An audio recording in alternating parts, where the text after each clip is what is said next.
Our politics is at a low point in public trust at the moment. We need to rebuild that. They said, well, whose fault was that? If I was you, I wouldn't be shouting that, to be honest, after the last 14 years. Mr. Speaker, last week the House made a humble address to His Majesty for the government to disclose material surrounding the appointment of Peter Mandelson as Ambassador to the United States of America. On Monday, my right honourable friend, the Chief Secretary to the Prime Minister, updated the House on further action that the government is taking.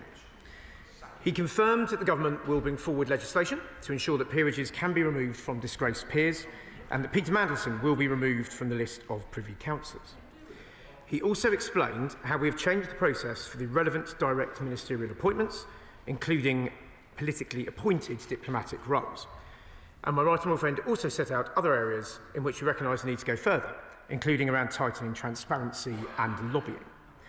In that statement, my right honourable friend also set out how the government was responding to the humble address motion, and I'm pleased to provide further update to the House today. Clear, Mr. Speaker, the government will comply fully and publish documents as soon as possible. And can I thank the Minister for coming? A WMS on something as important as this isn't personally good enough to me. I think it should have been brought to the House. All sides are interested, and I think it's right. This House should be informed personally. So I'm really pleased. I'm sorry he's got the short straw, but I'm thankful he's here. Secretary. Thank you very much, Mr. Speaker. I couldn't have put it better myself. But thank you. But thank you for granting this urgent question, without which honourable members would not have had a chance to question ministers before recess. The House obviously rises for recess, having received very little in the way of information. So it's very important that we hear from the Minister today so that we can try and have some confidence in the process that's going forward.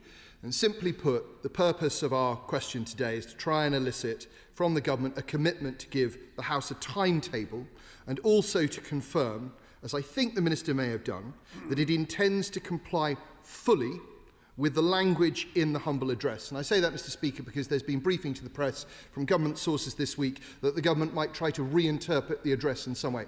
For the avoidance of doubt, were that to happen, the government would have to return to this House for another vote.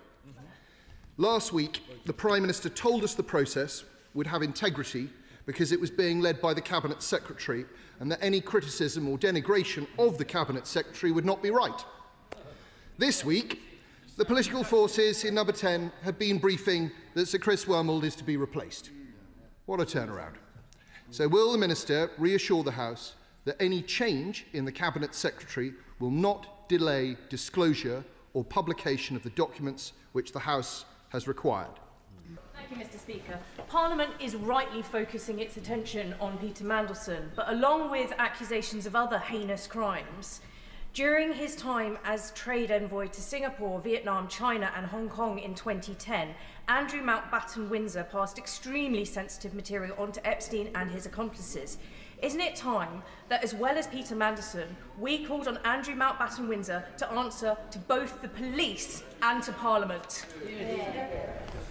Can I thank you for that? Look, everyone in this House has been sickened and dismayed at the revelations from all of the Epstein papers that have come through, and in relation to what the Honourable Lady just said. Obviously, that is outside the scope of this humble address, and that is a matter for the Palace to respond to. Mr. Speaker, just over a week or so ago, I expressed my horror at what had passed and was very shocked that you couldn't remove a peerage from someone who had brought the other place into disrepute. So I'm very pleased to see how swiftly the government moved on bringing in legislation to do so. But does the Minister agree with me that full compliance with regards to transparency of records as soon as possible is vitally important to ensure we rebuild trust in politics and politicians? Minister. Yes, absolutely do. And as I say, we absolutely will comply fully, and we will comply as quickly as possible. And I also, on a side issue, completely share her point about the removal process for the Lords. I think it's, for the other place. I think it's inexplicable that that's still the case, and the sooner we can update that, the better. Sir Christopher Cho. Mr. Speaker, does the Minister share my concern about the revelations relating to the connection between Mandelson and the Chinese motor manufacturer BYD, which now says that the United Kingdom is the largest destination for its electric vehicles. Will he also answer as to whether he is preventing the Secretary of State for Energy and Net Zero from disclosing the conduct which he had and the conversations which he had when he visited China last year and signed agreements which remain secret as far as this House is concerned? Minister. Thank you. I mean, look, there's no part of the revelations around Lord Mandelson that I'm not dismayed at and appalled at. So that includes all of that. On the broader point about that he raises there, I'm afraid I'm not obviously across the detail of that, but that's one for the Secretary of State team to reply to. Speaker, I'm pleased that the Prime Minister has recognised that he must do more to strengthen standards in public life, including by enhancing vetting for political appointments, but also a broader review of the lobbying system. Would the Minister care to explain a bit more about what the government is planning to address when it comes to lobbying of MPs and public officials? Minister.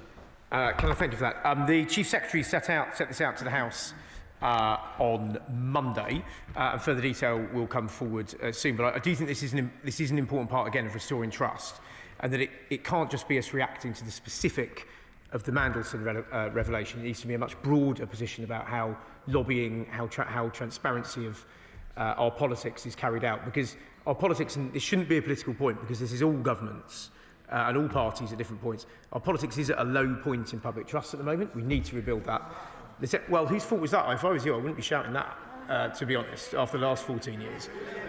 Thank you, Mr. Speaker. In September last year, we had an emergency debate at the request of the member for Goole and Pocklington on the sacking of Peter Mandelson. And I said at the time that the government should be turning Lord Mandelson inside out because someone had politically fatal compromising material on him for his whole time as ambassador. The government simply said, well, he's been sacked. Does the government not regret carrying out that due diligence in September last year rather than waiting for more compromising information to drop? Minister. I think it's safe to say there's a number of things we regret around this issue. But look, as I say, the key bit here is that we will comply with the humble address as fully, and we will comply with it transparently and as quickly as possible. Mr. Speaker, as a former journalist, I know that the Fourth Estate don't always get things right, but they're not in the habit of making things up. What then are we to make of reports from Dan Hodges in the Mail and the Mail on Sunday that the Prime Minister is attempting a last-ditch attempt to limit the amount of documentation that is released under our humble address? There's no smoke without fire, Mr. Speaker. Minister. I really wouldn't believe everything you read in the press. Let me be very clear from this dispatch box. Let me be very, very clear. Let me be very clear. The government is complying fully and transparently, and it is working very hard to do so. And any reports to the contrary are just not right. But the best objective. Speaker. The issues of surrounding Lord Mandelson and Lord Doyle and their proximity to paedophiles is now intertwined. On the 2nd of January 2026, I asked a written question to the Cabinet Office asking them to publish the findings of the internal investigation that took place prior to the granting of the peerage for Lord Doyle. That investigation was carried out by the former Chief of Staff, Morgan McSweeney, but also by his deputy, Jill Cuthbertson, who is now the interim Chief of Staff. An investigation is currently underway. There's already been an investigation. Will the government commit to publishing the findings of that investigation, given that it had already investigated this issue? The Prime Minister gave his answer on that yesterday, and Number 10 have provided further information on it. Thank you, Mr. Speaker. Can the Minister confirm that on the, with regard to the legislation for the removal of peers, that Matthew Doyle will be on the first list to be removed, given that he shouldn't have been appointed in this first place? And secondly, can he confirm the position with regard to disappearing WhatsApp messages and deleted messages? Can they technically be retrieved from the system in order to be given to the Intelligence and Security Committee? Minister. Can I thank you for that? On legislation, as I say, the government is looking at legislation that looks at the broader question of how you remove people from the Lords, rather than just in specific cases. So it will be broad legislation, and the sooner it comes to the House that we can consider that, the better. On the second point, he raises a very interesting question. I'm afraid I really don't know the answer to it, but I imagine it's one that a lot of people are considering. But I will come back to him.